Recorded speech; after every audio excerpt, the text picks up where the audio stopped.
नमस्कार, मी प्रेमिला झांबरे। तर आज उपवासाचा 5वा दिवस आहे, 5वी माळ आहे। त्याच्या निमित्त मी उपवासाचं थालीपीठ किंवा उपवासाचं धपाट, दसमी काहीही म्हणू शकता। तर मी एक ककडी घेतली, एक प्लेट पीठ भगरीचं चाळून घेतलेलं आहे। तर आता ककडी मी किसून घेणार आहे।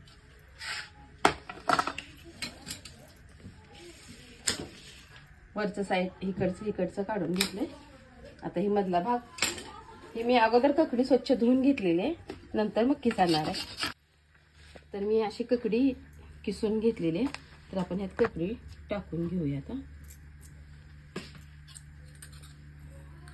थोडीशी जिरी टाकून घेते मी। तुम्ही उपवासाला खात असाल तर टाका, नाहीतर नाही टाकलं तरी चालतंय। ही मिरची आहे, आपल्याला लसूण हळद ह्याचा वापर करायचा नाही उपवास असल्यामुळे। थोडंसं आता चवीनुसार मीठ वापरायचं आपल्याला। आता हे सगळं मिक्स करून घ्यायचं आहे। ककडीला पाणी सुटतंय, त्याच्यामुळे अगोदर पाणी वाटायचं नाही, फक्त मिक्स करायचं आपल्याला।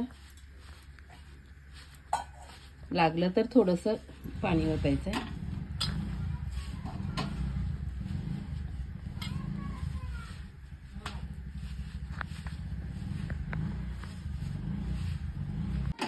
तर असं मी हे पीठ भगरीचं तिंबून घेतलेलं आहे। जास्त घट्ट पण नाही, जास्त पातळही नाही। तर आपण आता ह्याचं थालीपीठ करायला घेऊया, दसमी करूया आपण। तर मी खाली तेल पिशवीचा कागद घेतलेला आहे, त्याला आणखी थोडं तेल लावून घेते आणि तेलावर थापटून घेते त्या कागदावर।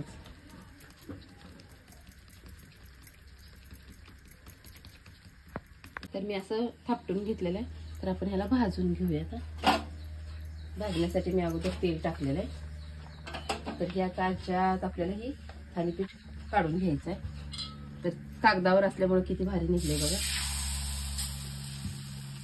आता दोन्ही साईडला खरपूस तर आपल्याला भाजून घ्यायचं त्याला।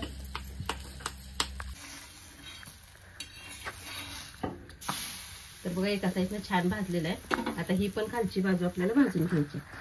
तोपर्यंत दुसरं मी दसमी खाली थापटून घेतलेली आहे।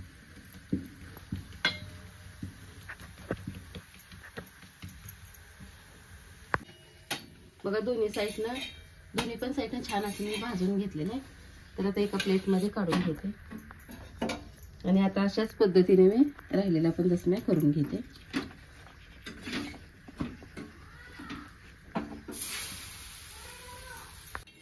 तर बघा दोन्ही बाजूने असं खरपूस असं मी दसमी बनवून घेतलेली आहे। थोडंसं वाटीत दही पण घेतलेलं आहे। तुम्ही पण अशा प्रकारे करून बघा। माझा व्हिडिओ आवडला तर नक्कीच लाईक करा, सबस्क्राईब करा। फेसबुकवर बघत असाल तर फॉलो करा।